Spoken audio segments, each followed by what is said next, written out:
Sampai-sampai tadi ada orang Yahudi mengatakan Musa ya, di atas atau dipilih atas semua manusia. Maka Nabi SAW malah menjawab mengatakan tidak layak seorang hamba mengatakan aku lebih baik daripada Yunus bin Matta. Artinya para nabi-nabi pun tidak boleh mengucapkan itu ya, satu sama yang lain. Kemudian juga apalagi kalau hamba-hamba biasa selain para nabi. Lalu kemudian jadi pertanyaan, kenapa Yunus bin Matta yang diberikan sebagai rujukan di sini? Karena memang beliau punya kisah sebenarnya. Kisah Nabi Yunus alaihissalam ini, beliau diutus oleh Allah subhanahu wa ta'ala ke negeri Nainawah namanya di wilayah Irak. Ya, kalau sekarang di utara Jazirah Arab, ya, di ujung Arab Saudi perbatasan dengan Irak. Ya. Tentu wilayah ini masuk dalam berpenduduk di waktu-waktu kita sekarang. Namun tepatnya di mana titiknya mereka itu masih butuh penelusuran lebih jauh ya. Intinya pada saat itu mereka menyembah berhala. Lalu kemudian Allah subhanahu wa ta'ala mengutus Yunus alaihissalam bukan dari wilayah mereka datang mendakwahi mereka. Terus saja Yunus alaihissalam mendakwahi mereka agar jangan menyembah berhala, jangan berbuat syirik. Namun mereka menolak dakwah Nabi Yunus alaihissalam. Sampai akhirnya Nabi Yunus memohon kepada Allah subhanahu wa ta'ala agar dipindahkan lokasi dakwah. Jangan di orang ini menolak gitu. Ya. Kemudian mengancam mereka sambil mengatakan kalau kalian tidak meninggalkan penyembahan berhala ini dan tidak beriman kepada Allah SWT akan datang siksaan Allah dalam 3 hari ini. Sambil menunggu izin dari Allah Subhanahu Wa Taala, Nabi Yunus mengambil inisiatif untuk meninggalkan wilayah Nainawah dan sudah menjadi sebuah peraturan dari Allah Subhanahu Wa Taala kepada para nabi-nabi, mereka tidak boleh meninggalkan lokasi walaupun mereka sampai dibunuh. Kasus Nabi Yahya alaihissalam yang dibunuh oleh kaumnya sendiri, gitu kan? Jadi memang mereka membunuh bahkan di antara Bani Israel banyak yang membunuh nabi-nabi mereka walaupun tidak semua disebutkan namanya. Tapi yang paling nyata adalah kisah.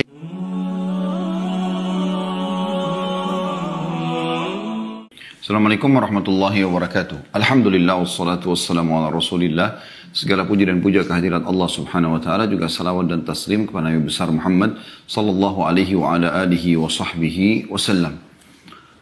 Baik, melanjutkan bahasan kita Sahih Hadis Qudsi dan tentu ini ditulis oleh Syekh Syekh Mustafa Al-Adawi dan kita sudah membahas asal penulisan atau perintah penulisan dan persaksian, yaitu hadis nomor 124 dari awal kita belajar ya. Dan hadis ini berbicara tentang awal penciptaan Adam alaihissalam, bagaimana beliau bersin, lalu kemudian dijawab oleh Allah subhanahu wa ta'ala pada saat dia mengatakan Alhamdulillah. Kemudian juga pada saat itu Allah subhanahu wa ta'ala menyuruh Adam alaihissalam untuk pergi ke sekelompok malaikat untuk mengucapkan salam. Lalu mereka menjawab, lalu kata Allah subhanahu wa ta'ala itu adalah ya, salam untukmu dan juga keturunanmu. Dan juga bagaimana diperlihatkan kepada Adam alaihissalam keturunannya. Dan masing-masing ada catatan ya, di bagian wajahnya tentang umurnya. Dan sampai Adam AS melihat ada satu dari keturunannya umurnya cuma 40 tahun. Dan dia yang paling bercahaya, yaitu Daud AS. Maka Adam pun bertanya kepada Allah SWT. Allah mengatakan Allah telah tentukan 40 tahun. Lalu Adam mengatakan, ya Allah berikanlah dia dari umurku ya, 60 tahun. Maka umur Adam AS ya, diberikan 60 tahun kepada Daud, sehingga yang tadinya 1000 tahun umur dia itu berkurang, sisanya 940 tahun.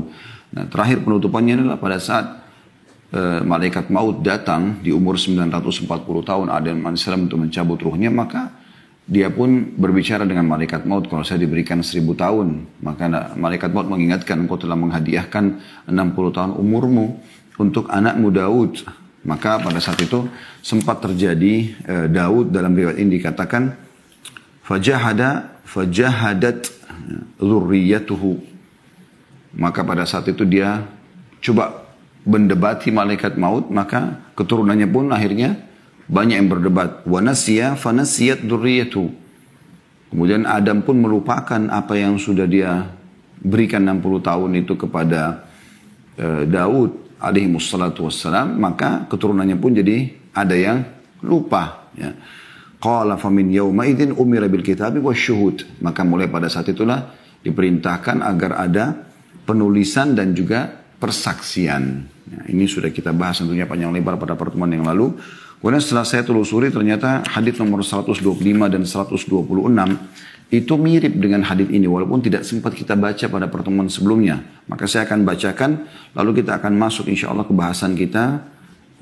Saya akan bacakan 125 dan 126 dari hadis qudsi ya. Jadi teman-teman yang pegang buku, maka kita akan baca karena ini mirip dengan penjelasan hadis nomor 124. Dan bahasan kita insya Allah pada pagi menjelang siang ini di 127 ya.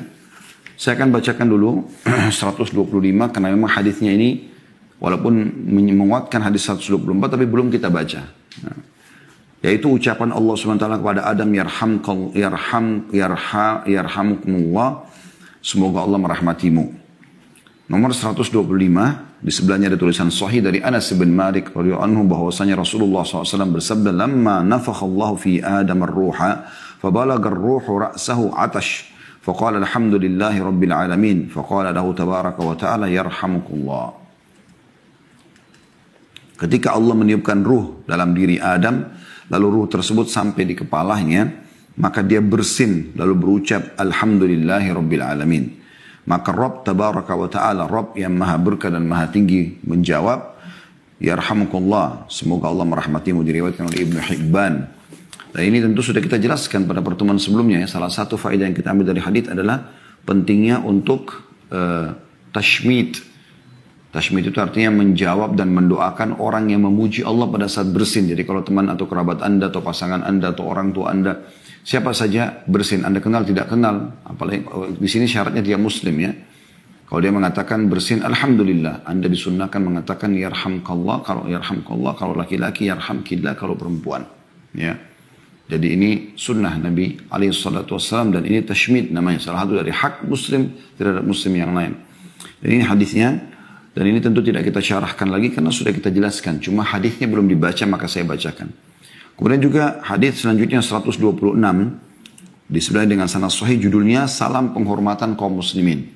Ini juga sudah kita ambil pelajaran tentang keutamaan salam ya, pada hadis nomor 124. Saya bacakan hadisnya.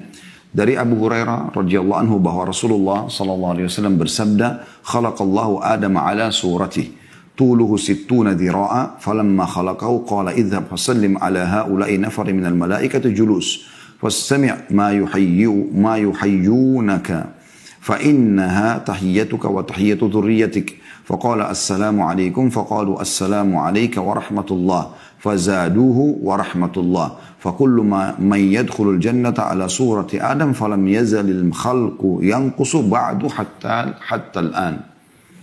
Allah Subhanahu wa ta'ala menciptakan Adam dalam bentuk rupanya. Tingginya 60 hasta. Setelah menciptakannya, Allah berfirman kepadanya, maksudnya Adam 60 hasta tingginya. Sekitar 27,5 meter atau 30 meter ya, kurang lebih seperti itu. Lalu Allah setelah menciptakan mengatakan, pergilah. Lalu ucapkan salam kepada mereka. Maksudnya segolongan malaikat yang sedang duduk. Kemudian dengarlah salam yang mereka ucapkan kepada maksudnya jawabannya. Sebab itu adalah salammu dan salam keturunanmu. Lalu dia mengucapkan Assalamualaikum. Artinya keselamatan untuk kalian. Adam alaihissalam mengucapkan kepada para malaikat. Mereka pun alaihissalam para malaikat menjawab Assalamualaikum. Assalamualaikum warahmatullah. Keselamatan juga untukmu dan ditambahkan padanya. Dan semoga Allah memberimu rahmat. Mereka menambahkan dengan warahmatullah. Setiap orang yang masuk surga berperawakan Adam. Manusia terus mengecil setelah Adam hingga sekarang. Hadis riwayat Bukhari Muslim. Jadi yang kita tidak beratkan adalah potongan hadis terakhir saja. Yaitu bagaimana Adam AS diciptakan 60 hasta. Sekitar 27,5 meter atau hampir mendekati 30 meter. Ya, tingginya jadi seperti sebuah bangunan besar ya. Kayak building gitu ya.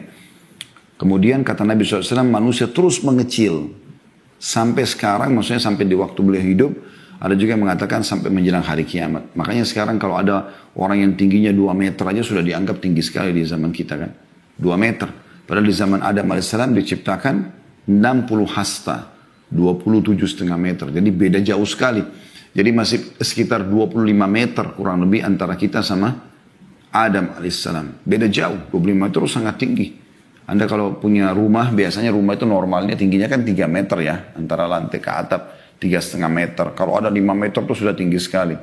Nah, itu aja sudah luar biasa kalau ada manusia seperti itu. Bagaimana kalau dia ya 27,5 meter. Dan dipastikan bahwasanya kita akan kembali sebagai ahli surga ke perawakan Adam alaihissalam. Jadi nggak ada lagi orang yang pendek, nggak ada lagi orang yang jelek, nggak ada lagi orang yang tua, nggak ada lagi orang yang sakit pada saat masuk surga. Semoga Allah SWT menjadikan kita penghuninya. Baik teman-teman sekalian, kita akan masuk ke bahasan kita. Hadits nomor 127 dengan sanad sahih tentang Nabi Allah Yunus alaihissalam. Ini bahasan kita. Makanya ini ada temukan di flyer seperti itu ya. Dan insya Allah pertemuan akan datang juga kita akan bahas tentang kisah Musa bersama Khidir alaihi wassalam yang memang ditulis dalam bab kita setelahnya. Baik, saya akan bacakan sebuah hadis yang diangkat oleh beliau, yaitu hadis dari Abu Hurairah radhiyallahu anhu dari Nabi SAW bahwasanya dia, yakni Allah tabaraka wa ta'ala. Jadi hadisnya diskusi. Allah berfirman, la yanbaghi li 'abdin li, dalam kurung wa qala ibnu Muthanna li 'abdi. Kemudian masuk tutup kurung lalu dikatakan ayyakula ana khairum min Yunus bin Matta alaihi salam.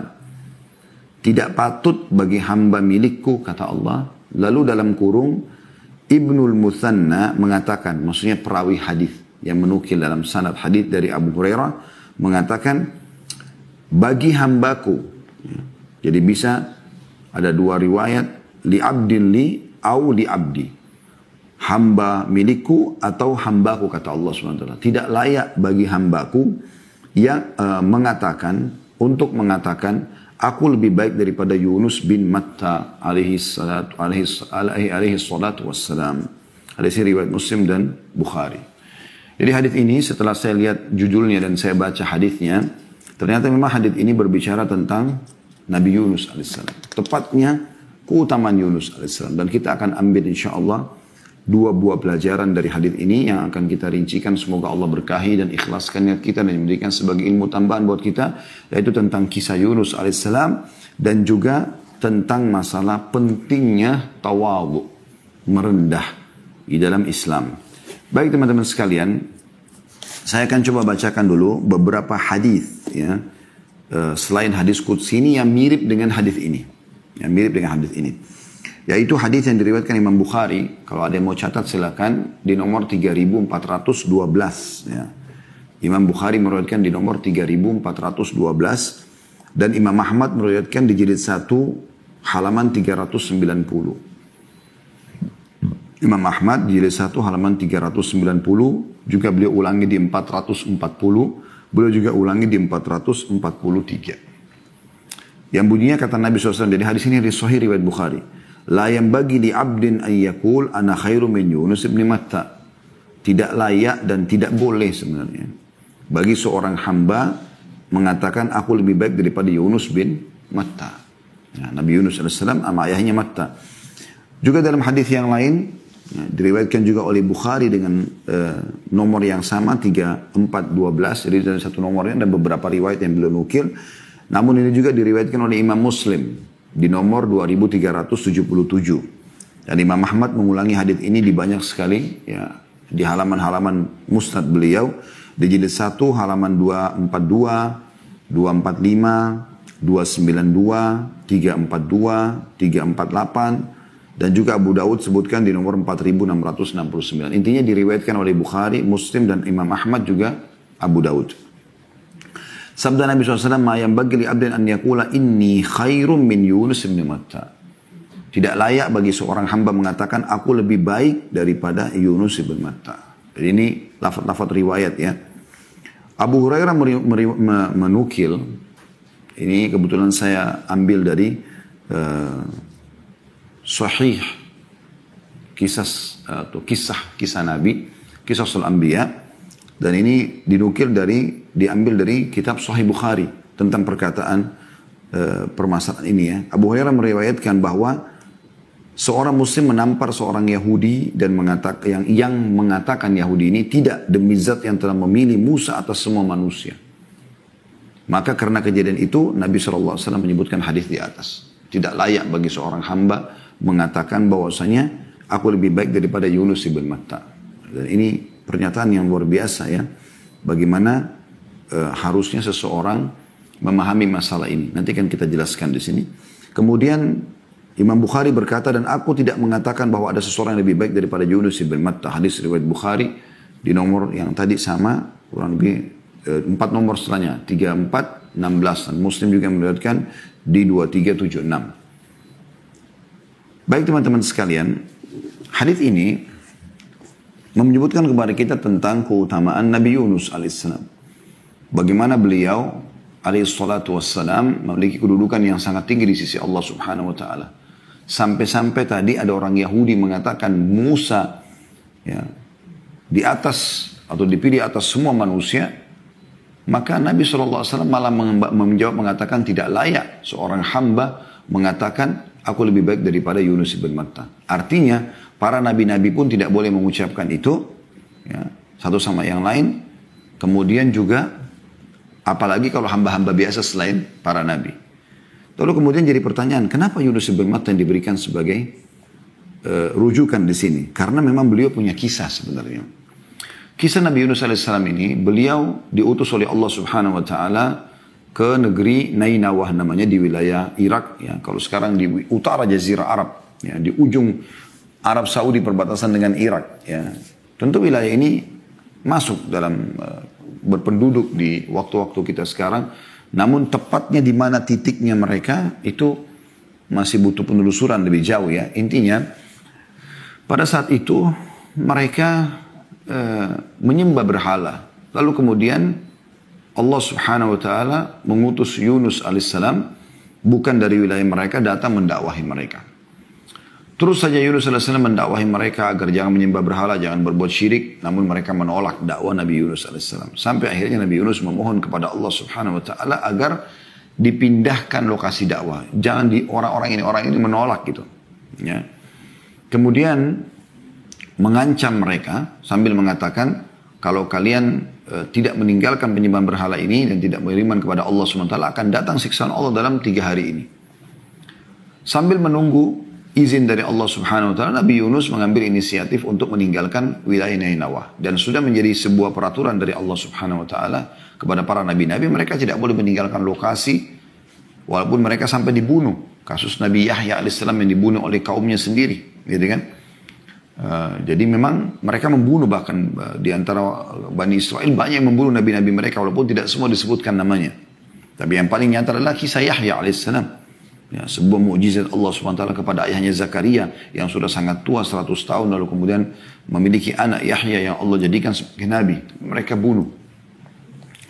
Intinya teman-teman sekalian, Nabi Yunus alaihissalam ini meninggalkan wilayah itu. Meninggalkan wilayah Nainawah dengan niat baik sebenarnya. Dia ingin mencari lokasi dakwah yang baru sambil menunggu wahyu turun. Maka karena itu Allah subhanahu wa ta'ala menghukumnya walaupun dia niatnya baik. Maka dia pun jalan naik di atas sebuah kapal. Akhirnya kapal itu dihantam dengan ombak yang besar. Dan pada saat ombak itu menggoyangkan kapal tersebut, maka kapten kapalnya mengatakan kita harus mengurangi beban di kapal. Lalu dibuang-buangilah barang, ternyata masih belum bisa juga. Akhirnya diundilah nama siapa kira-kira di antara mereka yang akan turun dari kapal. Ya. Tepatnya pada saat itu memang di tengah lautan. Mereka harus mengurangi beban. Gitu kan. Maka mereka mengundi, ternyata dalam undian itu Yunus alaihissalam ya, yang keluar namanya. Karena semua nama penumpang ditulis di atas sebuah kayu atau batu. Kemudian diundi, diacak, keluar nama Nabi Yunus. Yang kedua juga begitu, yang ketiga juga begitu. Akhirnya setiap kali keluar nama Nabi Yunus, mereka mengatakan salah satunya, kami tahu ini Nabi Allah. Mungkin ya, coba ulangi, kalau ada selain dari dia kita akan coba ya. Karena mereka juga mendengar Nabi Yunus alaihissalam di lokasi Nainawah gitu kan. Tapi memang perlu kita garis bawahi teman-teman sekalian, nabi-nabi sebelum Nabi Muhammad SAW diutus khusus untuk kaumnya. Khusus untuk kaumnya. Ya, jadi dia kalau berdakwah di Nainawah, Nabi Yunus tidak punya kewajiban untuk berdakwah di lokasi lain. Ya, satu-satunya nabi dan rasul yang Allah utus untuk seluruh alam semesta hanya Muhammad alaihi wassalatu wassalam. Hanya Nabi Muhammad SAW. Ini nabi yang paling mulia yang Allah mengatakan wa ma arsalnaka illa rahmatan lil alamin. Kami tidak utus ke Muhammad kecuali rahmat bagi seluruh alam semesta, gitu kan. Jadi Nabi Yunus SAW ada yang tahu dia Nabi, gitu kan. Kemudian Nabi Yunus mengatakan mungkin ini peringatan dari Allah, karena dia meninggalkan wilayah Ninawa, dia merasa bersalah, akhirnya dia pun berdiri di pinggir kapal, lalu dia loncat dengan hikmah Allah SWT, Allah mengutus kepadanya ikan besar yang masyhur, lalu menelannya. Nah, pada saat ditelan oleh ikan tersebut, ya, dengan hikmah Allah Subhanahu Wa Taala dia tetap terjaga dalam perut itu dan dia memperbanyak tasbih. Ada beberapa riwayat tapi lemah riwayat ini, bahwasanya Yunus AS mendengarkan tasbih, ya, yang hewan-hewan laut yang ada di situ, lalu dia bertanya apa ini, lalu kemudian disampaikan kepadanya oleh Allah Subhanahu Wa Taala melalui para malaikat kalau itu adalah tasbihnya makhluk yang ada di laut, maka dia pun bertasbih, gitu kan? Dia pun bertasbih sampai akhirnya Allah SWT keluarkan dia. Tapi yang jelas dari umumnya ayat akan kita bacakan sebentar lagi insyaAllah, yaitu dia bertasbih kepada Allah Subhanahu Wa Taala. Ada riwayat sahih Nabi SAW mengatakan siapa yang membaca tasbihnya Yunus alaihissalam itu, atau nama lainnya Dhannun, ya, nama lain Yunus alaihissalam Dhannun, yaitu la ilaha illa anta subhanaka inni kuntu minadh dhalimin, maka akan diijabah doanya. Itu kata Nabi SAW dalam hadis sahih. Maka Yunus alaihissalam terus mengucapkan kalimat ini, la ilaha illa anta subhanaka inni kuntu minadh dhalimin, la ilaha illa anta subhanaka inni kuntu minadh dhalimin. Tidak Tuhan yang berhak disembah kecuali Engkau ya Allah, aku termasuk orang-orang zalim. Maksudnya betul-betul aku mengakui kesalahanku, ya. Maka pada saat itu pun Allah Subhanahu Wa Taala mengizinkan dia dimuntahkan oleh ikan tersebut ke sebuah tanah yang tandus. Kemudian Allah Subhanahu Wa Taala mengaruniakan kepada dia ada pohon dari yaktin atau buah labu. Kemudian dia memperkuat dirinya dengan buah tersebut. Ya. Ada juga beberapa athar menukil bahwasanya Allah Subhanahu Wa Taala mengaruniakan dia seekor sapi yang punya susu yang baik, lalu dia memperkuat dirinya dengan susu tersebut. Intinya pada saat itu Allah SWT memerintahkan dia agar kembali ke Nainawa untuk mendakwahi mereka. Ya, dan disebutkan di situ dalam ayat Quran yang akan kita baca insya Allah jumlah mereka 100.000 atau lebih dari 100.000 warga atau masyarakat, ya. Dan pada saat Nabi Yunus SAW meninggalkan, sementara Allah Subhanahu Wa Taala memberikan didikan kepada nabinya yang mulia ini Yunus AS, maka penduduk Nainawa di dalam hari-hari Nabi Yunus pergi itu mereka kedatangan siksa Allah Subhanahu Wa Taala, dalam arti kata sudah ada tanda-tanda langit gelap, hujan turun segala macam, dan akhirnya sampai subhanallah mereka taubat. Pada saat mereka lagi kocar kacir, ya, mereka lagi mau melarikan diri, maka kepala suku mereka menenangkan dan akhirnya mengajak semuanya untuk bertaubat. Ya, mereka semua bertaubat kepada Allah Subhanahu Wa Taala, menyatakan beriman, maka Allah pun menghilangkan siksaan tersebut. Ya, Allah pun menghilangkan siksaan tersebut.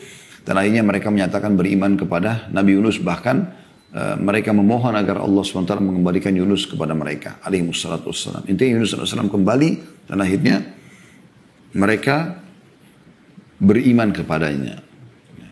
Nah, di sini teman-teman sekalian dari kisah ini kita akan coba juga kuatkan dengan baca. Silakan nanti dibuka. Saya berharap teman-teman buka handphonenya, aplikasi Al-Quran maksud saya di handphone.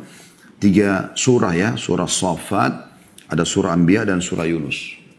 Yang jelas ada satu surah dalam Al-Quran yang Allah berikan nama Yunus alaihissalam. Dan ini pasti punya kedudukan tersendiri, ya. Seperti ada surah Muhammad, ada surah Yusuf, ada surah Ibrahim, ya. Ini semua ada surah Hud, ya. Tidak semua nabi-nabi Allah gunakan namanya. Ada umumnya nabi-nabi seperti Sulaiman alaihissalam terkenal, Daud alaihissalam terkenal, Musa alaihissalam terkenal, tapi tidak ada nama surah untuk nama mereka. Yunus alaihissalam punya nama digunakan, ya, Yunus. Padahal sebenarnya kalau kita lihat surah Yunus, ya, itu dalam Al-Quran nanti kita akan baca insya Allah. Hanya ada satu ayat yang menyebutkan tentang Yunus alaihissalam di situ. Tepatnya ayatnya ke-98. Nanti kita akan baca insya Allah. Namun saya ajak teman-teman untuk membuka surah Shaffat dulu. Surah nomor 37 ayat 139 sampai 148. Saya ulangi lagi surah Shaffat surah nomor 37 ayat 139 sampai 148. Baik, saya juga akan buka di aplikasi di handphone insya Allah. Sekali lagi ya, surah nomor 37 As-Shaffat, ya. Ayatnya itu 139 kita akan baca insya Allah sampai 138. Saya akan bacakan insya Allah. A'udzu billahi minasyaitonir rajim. 139-nya Surah Safat. Wa inna Yunusa laminal mursalin. Sesungguhnya Yunus benar-benar salah satu seorang rasul. Ya, salah satu seorang rasul. Jadi dipastikan memang dia adalah utusan Allah Subhanahu wa taala. Dan tentu nanti akan kita sebutkan teman-teman sekalian, untuk menjadi utusan Allah ini punya kelebihan. Allah Subhanahu wa taala pilih mereka khusus. Bukan semuanya orang gitu. Yang paling suci hatinya, ya, yang paling sempurna fisiknya, yang paling sempurna jalur nasabnya. Bahkan mereka terkenal tidak pernah berbohong dalam hidup mereka. Orang yang paling bersih. Ayat 140-nya Allah mengatakan, "Idh abaqa ilal fulkil mashhun." Ingatlah, makna ingat dalam Al-Quran maksudnya pelajarilah ya. Ketika ia lari ke kapal yang penuh muatan, sudah saya kisahkan tadi ya, kenapa dia lari ke kapal tersebut meninggalkan Nainawa. Kemudian 141-nya pada saat ombak menghantam kapal, fasahama fakana minal mudhadhin. Kemudian ia ikut berundi, lalu dia termasuk orang-orang yang kalah dalam undian. Maksudnya undian di sini bukan undian judi ya, tapi berundi dalam arti kata siapa di antara mereka yang dilempar dari kapal. Maka ditaruhlah nama-nama orang, ditulis di atas sebuah wadah kayu atau batu, kemudian diacak dari semua orang-orang yang di atas kapal, maka keluarlah namanya Yunus alaihi salatu wassalam. 142-nya, faltakamahul hutu wa huwa mulim, maka ia ditelan oleh ikan besar dalam keadaan tercelah. Ya. Artinya pada saat itu dia menyadari dia harus yang loncat, maka dia pun loncat, belum sampai ke air sudah ditelan oleh ikan yang loncat langsung menelannya. Seperti itulah. Dan tercela artinya betul-betul dia sangat lemah. Tidak bisa melawan. Apa yang dia bisa lakukan di dalam ikan tersebut. Dan umumnya orang kalau sudah masuk dalam ikan seperti ini, bisa remuk tulang-tulangnya, bisa hancur semua. Bisa dikena gigi taringnya yang tajam. Gitu kan. 143-nya, falaula annahu kana minal musabbihin. Maka kalau sekiranya dia tidak termasuk orang-orang yang banyak mengingat Allah. Dan ini teman-teman pelajaran penting. Makin ada masalah Anda hadapi, harusnya makin dekat dengan Allah. Itu solusi terbaik. Makin banyak berzikir, berdoa, bertaubat. Itu yang dilakukan oleh Yunus AS. Dan ini solusi terbaik untuk mengembalikan nikmat Allah kepada kita. Karena setelah Nabi Yunus AS bukan minta agar diberikan kesehatan, ya dikeluarkan dari ikan, mulut ikan. Ya, bukan itu. Atau diberikan keselamatan. Dia hanya mengakui kesalahannya. Maka dengan itu Allah Subhanahu wa taala mengeluarkan dia dari mulut ikan tersebut. Allah sehatkan badannya, berikan dia tumbuh-tumbuhan, tadi yang saya katakan labu, kemudian juga ada sapi yang memiliki susu yang dia pernah dia minum, lalu kemudian dia kembali sementara kaumnya sudah beriman kepadanya. Kan gitu. 144-nya Allah mengatakan la labitha fi batnihi ila yaumi yub'atsun. Maka niscaya dia akan tetap ya, tinggal di perut ikan itu sampai hari berbangkit. Allah Subhanahu wa taala akan kekalkan dia di dalam perut ikan tersebut sampai hari kiamat. Pada saat hari kiamat ikan itu pun mati karena semua akan mati menjelang hari kiamat. Maka pada saat itu pun Yunus AS ya, baru bisa terlepas dari perut ikan. Kalau dia bukan termasuk orang yang banyak bertasbih. Dan ingat tasbihnya sudah disebutkan dalam riwayat sahih adalah kalimat la ilaha illa anta subhanaka inni kuntu minadh dhalimin. Jadi pengakuan terhadap dosa kalau dia berbuat zalim. Gitu kan. Lalu 145-nya karena dia banyak bertasbih, fanabadnahu bil ara'i wa huwa saqim. Kemudian kami lemparkan dia ke daerah yang tandus sedang dia dalam keadaan sakit. Kemana enggak sakit? Tentu tidak ada kejelasan tepatnya riwayat berapa lama dia di dalam perut alaihissalam di dalam perut ikan itu. Tapi jelas dalam beberapa menit saja atau ya, jam saja sudah cukup orang untuk remuk di dalam perut ikan yang besar dalam lautan, terombang-ambing di dalam situ. Ya, tidak ada yang bisa dipegangin. Belum lagi ikan itu main telan juga ikan-ikan yang lain, ya, hewan-hewan yang lain yang dia makan. Gitu kan. Dan tentu juga tidak disebutkan jenis ikannya seperti apa ya. Tentu banyak riwayat yang lemah berhubungan dengan masalah ini, tapi tidak kita bahas. Ya. Kemudian 146-nya wa ambatna alaihi syajaratan min yaqtin, lalu kami tumbuhkan pada saat kami lemparkan dia dari mulut ikan di tanah tandus tadi di padang pasir itu, dan kami tumbuhkan untuk dia sebatang pohon dari jenis labu. Ya, dan ini sudah saya jelaskan di tema kita, teman-teman bisa ikuti insyaallah di playlist YouTube ada Corona dan solusinya dalam Islam. Itu kita bahas salah satu yang makanan terbaik adalah yaqtin, labu itu. Yang sudah kami praktikin waktu itu sama Akhrido jazakallahu khair. Chef kami yang ada di Resto Ajwad itu untuk membuatkan ada jus labu, ya ada sup labu, dan itu sangat bagus diambil daripada hikmah kejadian ini tentunya. Lalu 147-nya kata Allah, wa arsalnahu ila mi'ati alfin aw yazidun, dan kami utus dia kepada 100.000 orang atau lebih. Tentu khilaf di antara ulama tentang masalah apakah 100.000 ini kaumnya atau kaum yang lain. Tapi yang lebih condong ya pendapat ulama yang kami pilih adalah kepada kaumnya kembali, karena kaumnya nanti akan kita bacakan ini ada hubungannya dengan surah Yunus ya. Bagaimana Allah selamatkan kaum Yunus dari siksaan justru karena mereka juga taubat kepada Allah Subhanahu wa taala, maka Allah kembalikan Yunus kepada mereka. Kemudian 148 dikatakan fa'amanu famatta'nahum ila hin. Lalu mereka beriman. Siapa mereka? Kaumnya Nabi Yunus. Karena itu kami anugerahkan kenikmatan hidup kepada mereka hingga waktu yang tertentu. Maksudnya sampai ajal mereka datang. Ya. Sekarang coba teman-teman kita buka surah Al-Anbiya. Ya, surah nomor 21 dalam Al-Quran. Ini memang berbicara tentang nabi-nabi tentunya. Ayat 87 dan sampai 88. Ya, jadi 2 ayat saja di sini. 87 sampai 88. Tentu di sini banyak sekali ayat-ayat yang dalam surah ini bicara tentang semua hampir nabi-nabi atau mayoritas nabi-nabi disebutkan ya, dari 25 nabi yang wajib kita imani itu. Tapi di sini di ayat 87 88 2 ayat ini khusus bicara tentang Yunus alaihissalam. Saya bacakan Al-Anbiya sekali lagi surah nomor 21 ayat 87 dan 88. A'udzu billahi minasyaitonir rajim wa dhannuni idz dhahaba mughadiban fa dhanna an lan naqdir alayhi fanada fi dhulumati an la ilaha illa anta subhanaka inni kuntu minadh dhalimin. Dan ingatlah kisah Dhannun atau Dhunnun. Ini nama lainnya Nabi Yunus alaihissalam. Dan saya sudah bilang kalau bahasa ingat dalam Al-Quran berarti pelajarilah. Ya, karena kita tidak mungkin ingat kalau kita tidak pelajari kan gitu. Ketika ia pergi dalam keadaan marah. Dia marah sama siapa? Sama kaumnya karena tidak mau beriman. Lalu ia menyangka bahwa kami tidak akan mempersempit atau menyulitkannya. Karena dia meninggalkan lokasi sebelum datang izin ya. Maka ia menyeru dalam keadaan sangat gelap. Di mana ini? Di perut ikan. Ya. Dia mengatakan bahwa tidak ada Tuhan selain engkau maha suci, engkau sungguhnya aku termasuk orang-orang zalim. Sudah kita jelaskan, zikir ini luar biasa. Pengakuan dosa kepada Allah itu sudah cukup menjadi penyebab kembalinya nikmat-nikmat. Ya. Lalu Allah mengatakan ayat 88-nya fastajabna lahu wa najjaynahu minal gham wa kadzalika nunjil mu'minin. Maka kami telah memperkenankan doanya dan menyelamatkannya dari kedukaan dan demikianlah kami selamatkan orang-orang beriman.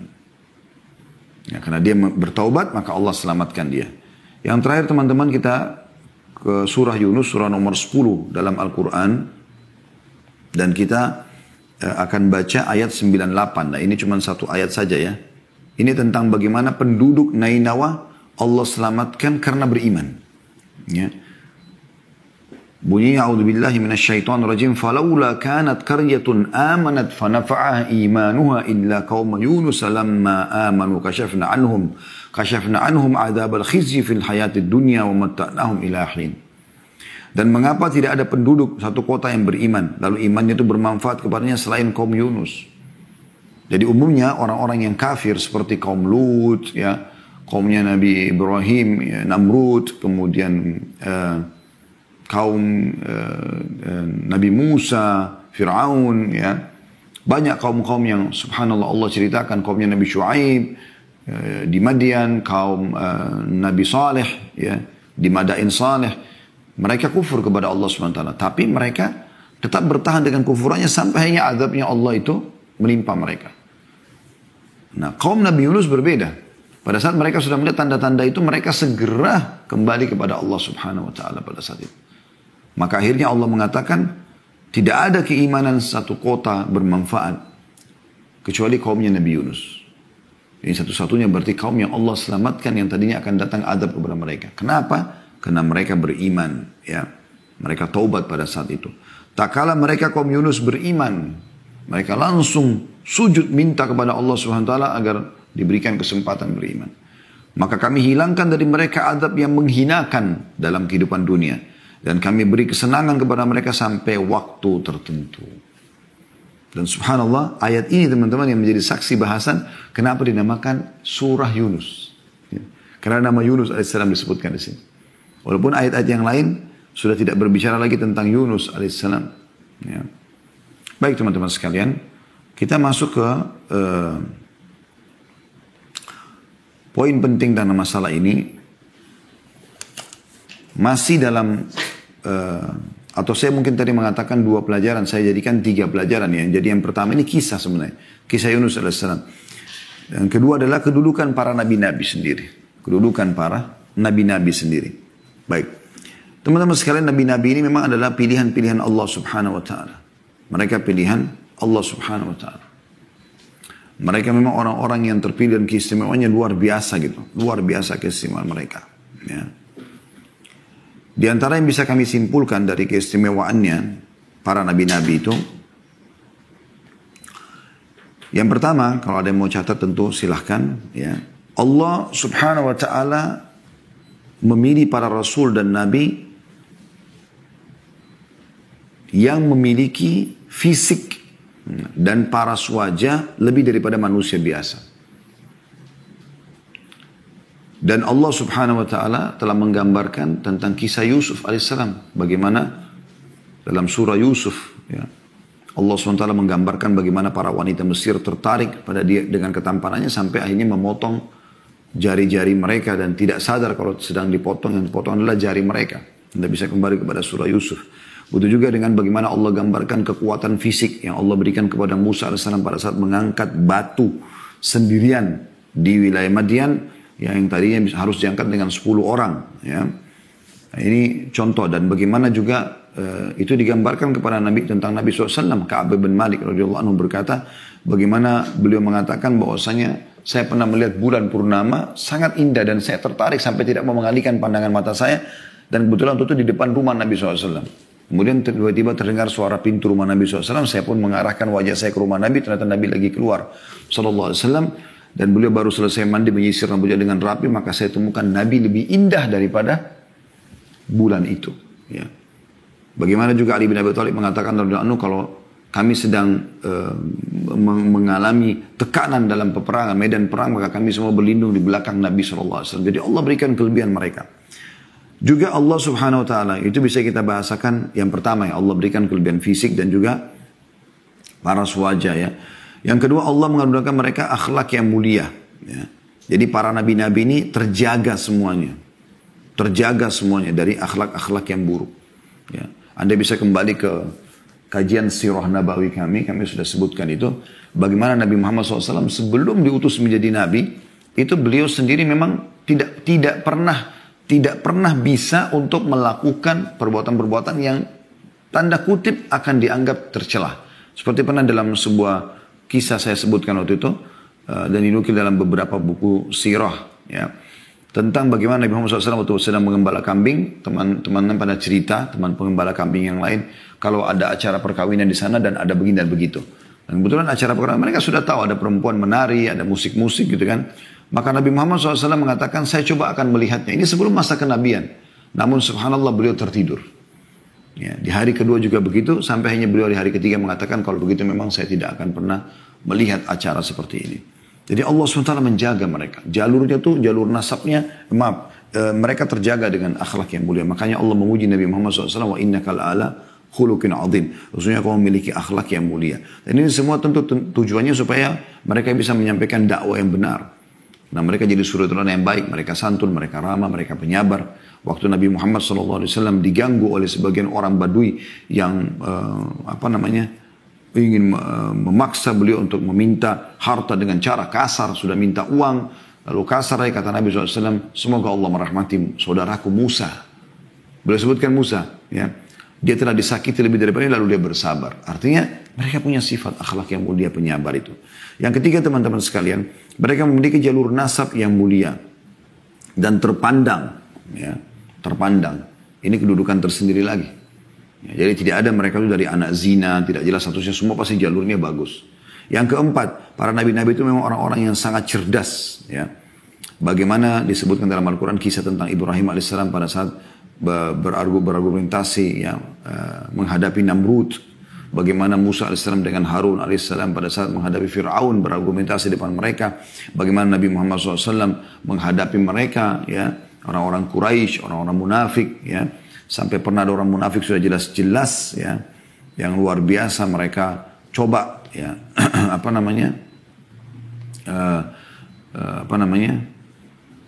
coba untuk menjelek-jelekkan Nabi SAW dan para sahabat. Ada Umar bin Khattab, ada Khalid bin Walid pernah menghunuskan pedang sambil mengatakan, ya Rasulullah izinkan saya menebas lehernya orang munafik ini.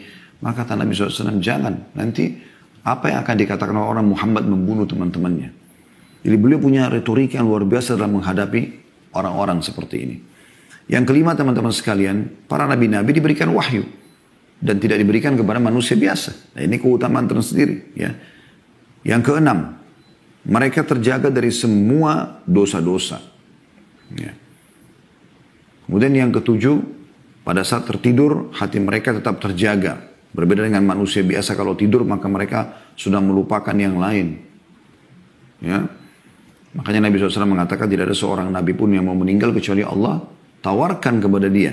Apakah dia ingin dipanjangkan umurnya, termasuk beliau SAW.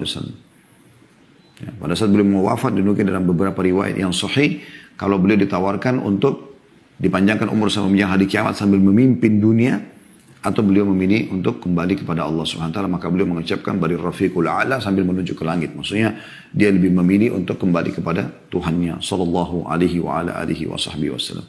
Yang kedelapan, pada saat nyawa mereka mau dicabut, maka Allah berikan pilihan. Ini keutamaan tersendiri tentunya ya. Sudah saya ceritakan tadi. Yang kesembilan, jasad mereka tidak dimakan oleh tanah, tidak hancur. Kemudian yang ke-10, mereka mewariskan ya, ilmu. Dan mereka tidak mewariskan harta. Makanya Nabi SAW mengatakan, al-ulama warathul anbiya. Sesungguhnya para ulama pewarisnya para nabi. La yuwarithu dinar wala dirham. Dan para nabi-nabi tidak pernah mewariskan dirham dan dinar. Wa innama warathul ilm. Tapi mereka mewariskan ilmu. Faman akhadha bihadzin wafir. Siapa yang berhasil mengambil ilmu dari para nabi itu, maka dia telah mendapatkan banyak sekali keberuntungan dalam hidup. Kemudian juga kelebihan yang lain yang saya lupa tadi, mungkin 10 atau 11 ya, dimakamkan di tempat mereka wafat.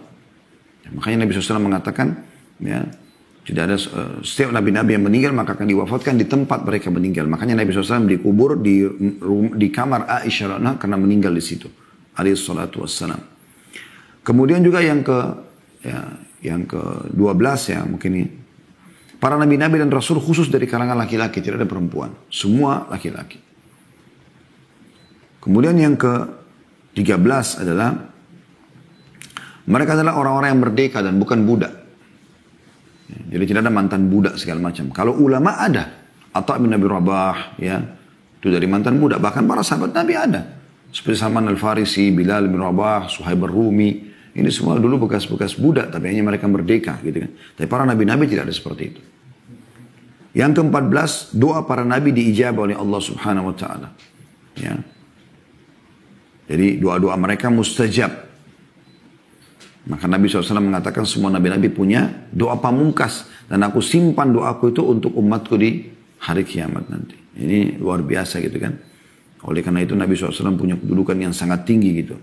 Juga ditambahkan oleh para ulama tentang masalah mungkin yang ke-15 ya. Para nabi-nabi tidak mimpi basah. Maksudnya tidak pernah mimpi junub. Ya. Karena ini berasal dari syaitan umumnya. Ya. Dan siapapun yang mimpi nabi, maka dan mimpi-mimpi mereka semua benar. Kalau nabi mimpi berarti benar. Bukan seperti kita digoda oleh syaitan. Seperti contoh Nabi Ibrahim AS pada saat mimpi menyembelih anaknya Ismail, dalam Al-Quran diceritakan. Itu mimpi benar. Dan Allah mengatakan, qad saddaqta ar-ru'ya. Hai Ibrahim, kau telah mempercayai mimpi itu. Bagaimana Yusuf AS di kecilnya mimpi melihat matahari, bulan, bintang sujud kepadanya. Dan itu benar. Ya. Bagaimana Nabi Muhammad SAW mimpi berulang-ulang kali. Banyak beliau mimpikan. Maka itu juga termasuk mimpi-mimpi yang benar. Nah, ini keutamaan-keutamaan para nabi. Makanya kita teman-teman tidak boleh jadi seorang da'i, kemudian kita menganggap diri kita lebih baik daripada Yunus bin Matta, karena Nabi Yunus meninggalkan lokasi dakwah lalu Allah hukum. Tidak boleh sama sekali kita membahasakan itu. Baik, kita tutup teman-teman dengan faedah yang ketiga, yaitu pentingnya tawadhu. Tawadhu adalah merendah diri dan tidak menganggap remeh orang lain. Kurang begitu seperti itu kesimpulannya ya. Karena melihat waktu saya harus ringkaskan masalah ini. Punya keutamaan banyak sekali. Karena hadis ini penutupannya seperti itu. Jangan ada yang mengatakan saya lebih baik daripada Yunus bin Matta. Kalau Allah SWT menjadikan ada seorang da'i, orang yang didengar nasihatnya, maka bersyukurlah kepada Allah. Ikhlaskan niat supaya bisa mendapatkan pahala.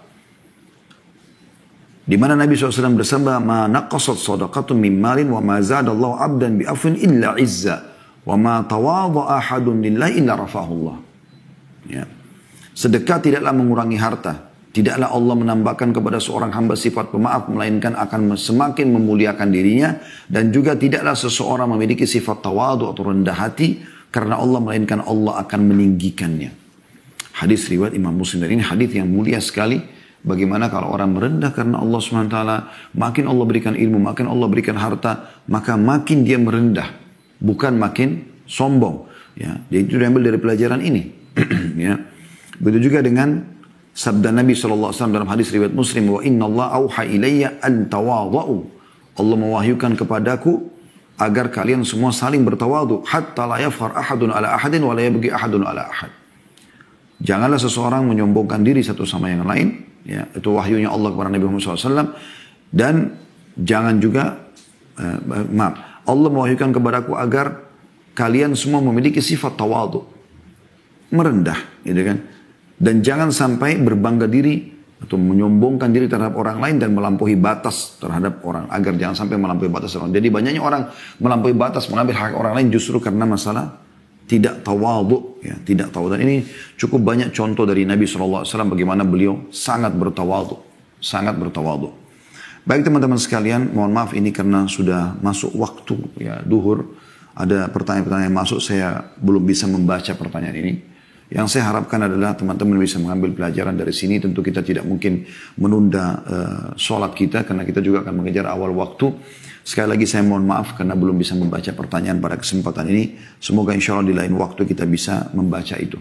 Subhanakallahumma bihamdika, asyhadu an la ilaha illa anta astaghfiruka wa atubu ilaik. Wassalamualaikum warahmatullahi wabarakatuh.